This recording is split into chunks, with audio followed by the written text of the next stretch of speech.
Hey guys, welcome to 24 Chambers of Film. Nathan here, and today we're going to be talking about a movie called Martyrs.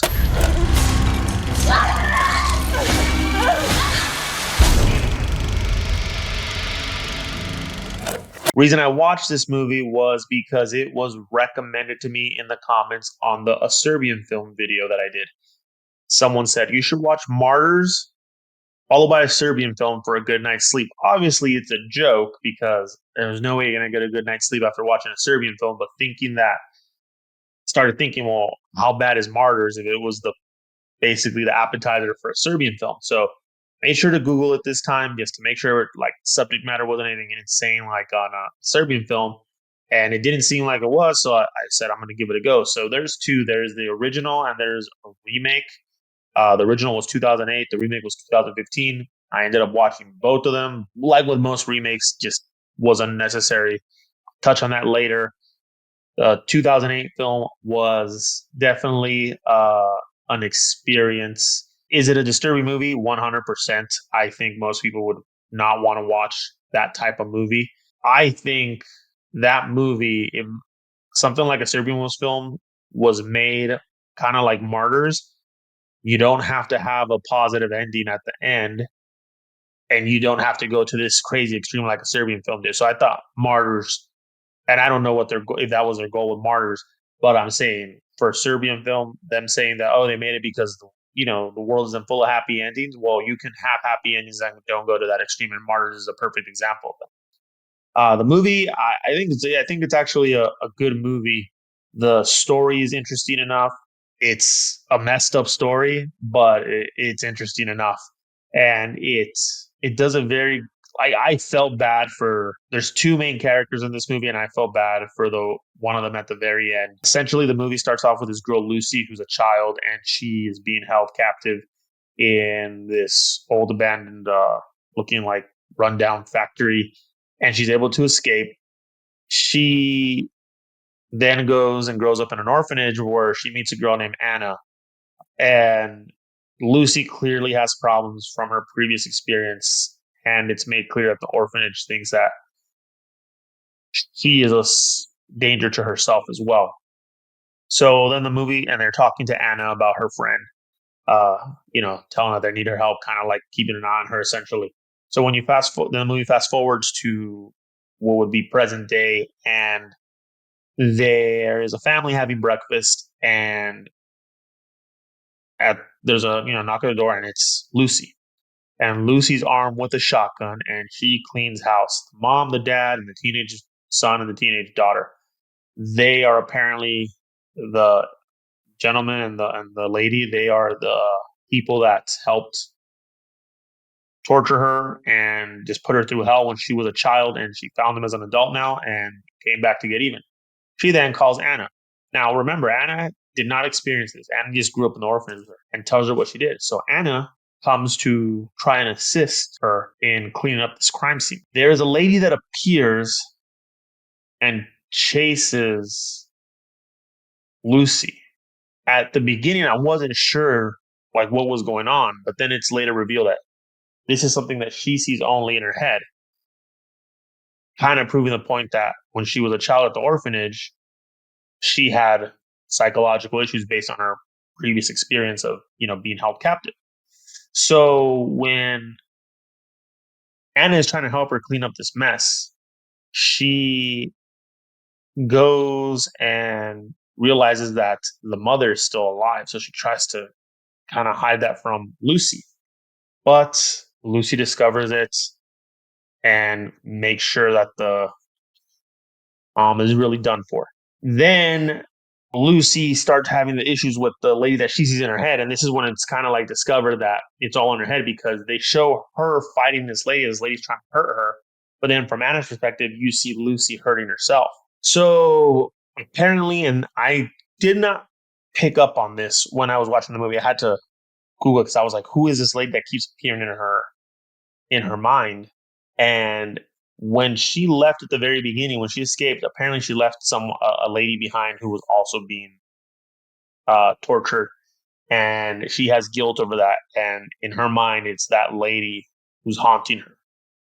So after all that happens, Lucy then slits her own throat. Now Anna, who came in to assist her friend, is left with a I don't know. It's a quintuple. I think that's what it is when it's five quintuple, like homicide. And she didn't even do it. She just went there to try to help her friend, and now she's got a family of four and her friend. Like, what the hell? Like, talk about a shit situation to be in. So, as far as the movie goes, like, all these scenes are very, very, very graphic. They are very gory. They are very bloody. Not for someone who doesn't like or can't tolerate blood and guts, basically, in movies. You would not like this. So the next day,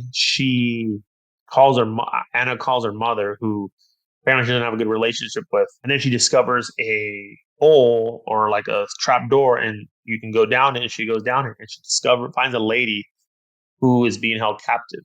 And she is just emaciated. She has like this metal like thing covering parts of her eyes and the top of her head. And then she has like a metal chastity belt on.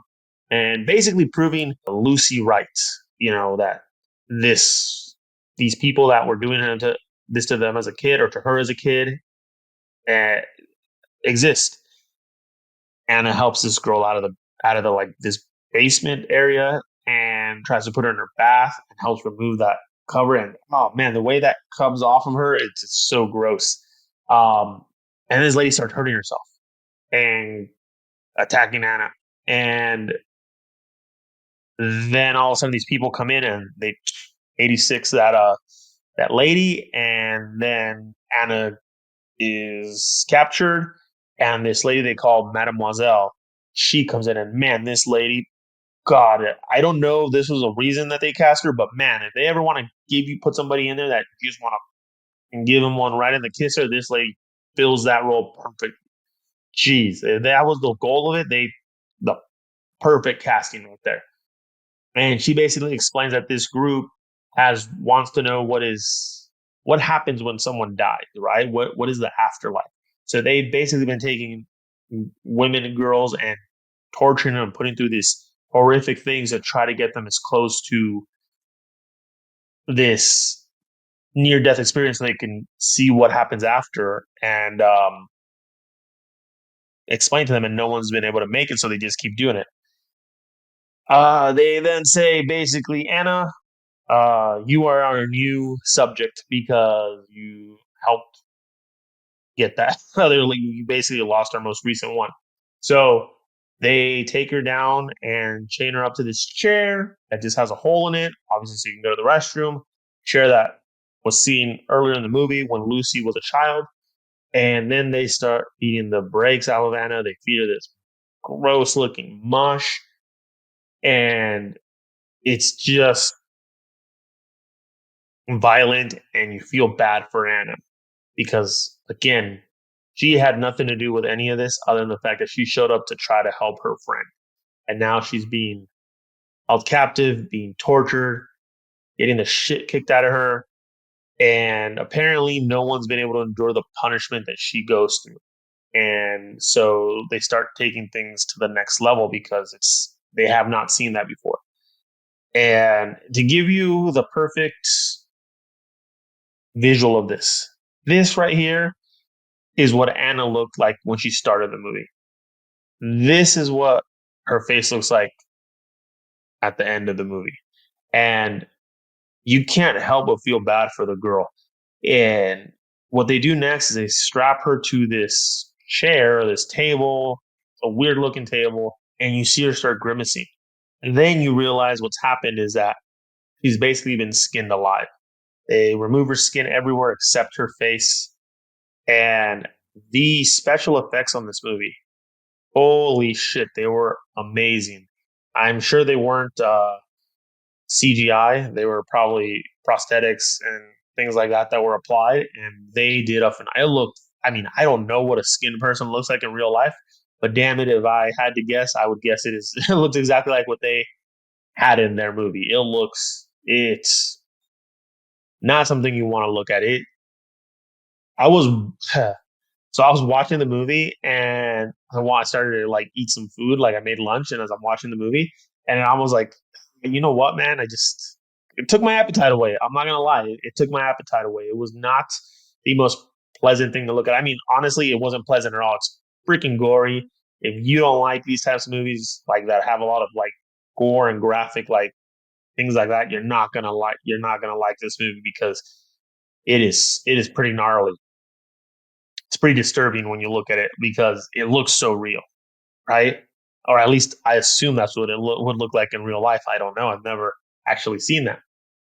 So when they do this to her, she gets like this look over her face, and they phone this mademoiselle, telling her that she has this look that no one's ever seen, and she's still alive. So it's supposed to be like a big breakthrough. But mademoiselle arrives back, and then a bunch of other of these sickos that are part of this group start arriving. And mademoiselle talks to Anna, who whispers something in her ear, which apparently is supposed to be what you see when you cross over to the other side. And I guess they have proof that at certain times she crossed over because she was technically dead, and then she was able to come back and all that. So the group's waiting to say something, and the mademoiselle's in a room, and this guy knocks on the door and basically is asking her, like, did she tell her, did she cross over this night? She says yes. And the lady's removing her eyelashes, her makeup, all this other stuff. Then he pulls out a gun and asks the guy if he believes in there's anything after in there's an afterlife. The guy kind of doesn't sound very confident. He says basically, "Well, you're never going to know because you're a non-believer," something along those lines. And then you know, so Anna told her, and all these people were waiting to hear, and now they're not going to find out. That's probably the only satisfaction you get at the end of the movie. That these people who wanted to know this so bad still are not going to know. The only negative about that is that they're going to continue this. Whereas if they might have known, they would have stopped. The lady clipping herself because of whatever she heard, like she's someone you do not like and you do not want the worst thing to happen to her. But the fact that she did it to herself and went on her own terms almost defeats that purpose. So it's like you didn't really get what you wanted in that scenario. And Anna just stays there in this catatonic state, kind of staring into the light, and that's how it ends. It is it is fucked up from the sense that this girl is put through hell seemingly for what? Because she wanted to be a good friend. It's yeah, it's a messed up movie. Is it as messed up as a Serbian film? No, because again, the subject matter. But here's a funny thing. The guy who directed this and wrote this guy named Pascal Laguerre or Laguerre. I'm not sure how I'm pronouncing his last. If I'm pronouncing his last name correctly, but he made this movie, and the guys that made a Serbian film tried to say that they made a Serbian film because they're tired of things being presented as honky dory all the time. Things don't have these good endings in real life. So they basically took a movie and did the most extreme thing they could do, most despicable thing they could think of to say, oh, life's not full of happy endings. Martyrs, although that was not their goal, I believe, essentially did the same thing. There is not a happy ending in Martyrs. And I feel like it works a lot better because it didn't go. I mean, it's extreme. Don't get me wrong. It is extreme. It's disturbing. And it's not for the faint of heart. But it didn't go to this unnecessary place like a Serbian film did. And I was wondering, like, what if when someone writes a movie like this, right? What's going through their mind, right? Like, I don't know. I just you got to think that you have to wonder that, right? Well, apparently, Pascal, who did Martyrs, he said that his development of the film came because at one point he wanted to make this movie, that talked about pain because he was very, very depressed and, even contemplating, not living anymore. And that's when he decided to write the screenplay for Martyrs, which, goddamn, that means this thing came from a dark, dark place, and you can tell. Like, it's very hard to picture someone just coming up with this without going through some shit themselves, And it's I guess did I need to see Martyrs? Probably not. My life would have been perfectly fine if I had never seen it. Do I regret seeing it? No. The longer at the very beginning when it starts off, I was like, not really into. But as it goes on, and then after I've thought about it afterwards, I'm like, it was a very well made. Again, I didn't need to see it, but I don't think I wasted my time because it was a very well made movie. And yeah, it was disturbing. Yeah, it was gory. Yeah, some of the stuff you kind of want to unsee, but it worked. Worked in this universe that they created for this movie. Like I mentioned earlier, they remade this in 2015. I don't know why. I saw the remake afterwards, and it was a complete waste of time. They basically took this dark experience that Pascal made and turned it into this Hollywood rendition. They changed so much of it. They removed a lot of stuff, and it's got a more of a Hollywood ending, which defeats the purpose of why Pascal made the original movie, right? And so I would definitely, if you're gonna watch Martyrs, do not watch the remake. It's a waste of your damn time. 100%. I am never against remakes. The problem is a lot of times they're done incorrectly, and this just is another one of those movies where they remade it and it wasn't done correctly. If you like movies that push the boundaries of what you can see, goriness, I guess, you would probably enjoy this movie. If you don't like those types of movies, do not watch it. If you want a happy ending, don't watch it. If there's people that don't like happy endings, watch it because it's probably right up your alley. Uh, but yeah, it's this is pushing boundaries without crossing boundaries and still making a nice. It's not nice, but a good movie in my opinion. Again, just depends what you're into. But Martyrs 2008, not Martyrs 2015. The 2015 remake sucks, but I would watch it. It's and to me, going back to the Serbian film thing, two different ballparks. This is actually film, right? The story's unique, works. It is disturbing, but it works. Whereas a Serbian film was just pure trash, in my opinion. Like no one should watch that. So there you guys have it.